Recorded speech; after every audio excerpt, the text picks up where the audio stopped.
Hello friends, welcome to யாஸ்ட் recipes. இன்றைக்கி நம்ம சேனலில் ரொம்பவே ட்ரெடிஷ்னலான ஸ்ரீலங்கன் ஸ்பெஷல் வட்லாப்பம் ரெசிபி தான் பார்க்க போகிறோம். இந்த ஈத் அன்னைக்கு நான் எங்கள் வீட்டில் ட்ரை பண்ணி பார்த்தேன். வீட்டில் எல்லாருமே ரொம்ப பாராட்டி விரும்பி சாப்பிட்டாங்க. ரொம்ப டேஸ்ட்டாக இருந்துச்சு. நீங்களும் இதை ட்ரை பண்ணுங்கள். வாயில் வச்சதும் கரைஞ்சே போகிற அளவுக்கு ஒரு சூப்பரான வட்லாப்பம் ரெசிபி. ரொம்ப சிம்பிள் அண்ட் ஈஸியாக ரொம்ப கம்மியான பொருட்களை வச்சு எப்படி செய்யறதுன்னு பார்க்கலாம் வாங்க. அதுக்கு ஒரு பவுலில் 1.5 கப் அளவுக்கு பொடி பண்ண கருப்பட்டி எடுத்துக்கோங்க. இது கூடவே 1.5 கப் அளவுக்கு நல்ல கெட்டியான தேங்காய் பால் எடுத்துக்கோங்க. நான் ஒரு முழு தேங்காவை நல்லா திக்காக பால் பிழிஞ்சி சேர்த்துருக்கேன். இப்போது ஒரு ஹேண்ட் விஸ்கை வச்சு இதை நல்லா ஒரு பீட் பண்ணி விடுங்க. அந்த கருப்பட்டி நல்லா கரைஞ்சி வரணும். அந்த மாதிரி பீட் பண்ணிக்கலாம்.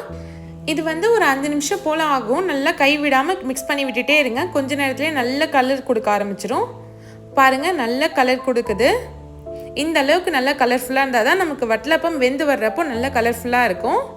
இதில் நம்ம முட்டை சேர்க்க போகிறோம். முட்டையோட வாசனை வராமல் இருக்கிறதுக்காக நான் ஒரு 5 ஏலக்காவை நான் பொடி பண்ணிவிட்டு இதோட சேர்த்துருக்கேன். சேர்த்துட்டு இதையும் நல்லா ஒரு நிமிஷத்துக்கு மிக்ஸ் பண்ணி விடுங்க. ஏலக்காய் நல்லா இதோட மிக்ஸ் ஆகி வரணும். இப்போ நல்லா மிக்ஸ் ஆகிடுச்சு. இப்போ இது இருக்கட்டும். இன்னொரு பவுலில் 6 முட்டை நான் எடுத்திருக்கேன். அதையும் சேர்த்துக்கலாம்.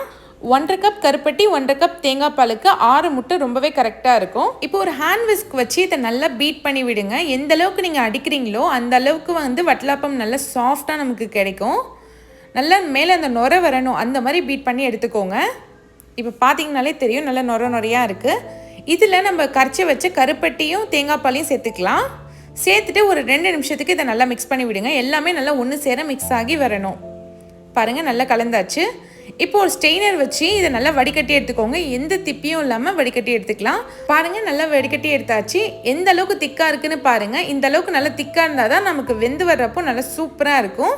இப்போ நம்ம இதை ஒரு பவுலுக்கு மாற்றிக்கலாம். ஒரு பவுலில் நீங்கள் நல்லா நெய் தடவிக்கோங்க. நெய் தடவினதுக்கப்புறம் நம்ம ரெடி பண்ணி வச்ச முட்டை கலவையை இதோட சேர்த்துக்கலாம். இன்றைக்கி நான் குக்கரில் செய்ய போகிறேன். நீங்கள் இட்லி பாத்திரத்துலேயும் செய்யலாம். கொஞ்சமாக தண்ணி ஃபில் பண்ணிட்டு தூக்கி வைக்கிறதுக்கு ஒரு ஸ்டாண்ட் வச்சுக்கோங்க.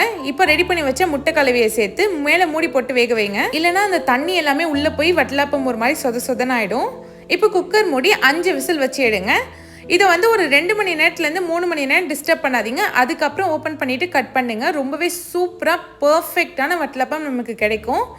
பாருங்கள், பார்க்கவே எவ்வளோ சாஃப்டாக இருக்குன்னு. இந்த வட்லாப்பத்தை நீங்களும் இந்த ஈதுக்கு உங்கள் வீட்டில் ட்ரை பண்ணி பாருங்கள். டேஸ்ட் ரொம்பவே சூப்பராக இருக்கும். கண்டிப்பாக எல்லோரும் விரும்பி சாப்பிடுவாங்க. இந்த வீடியோ உங்களுக்கு பிடிச்சிருந்தா மறக்காமல் யாஸ்ட் ரெசிபீஸ் சேனலை சப்ஸ்கிரைப் பண்ணிவிடுங்க. தேங்க்ஸ் ஃபார் வாட்சிங்.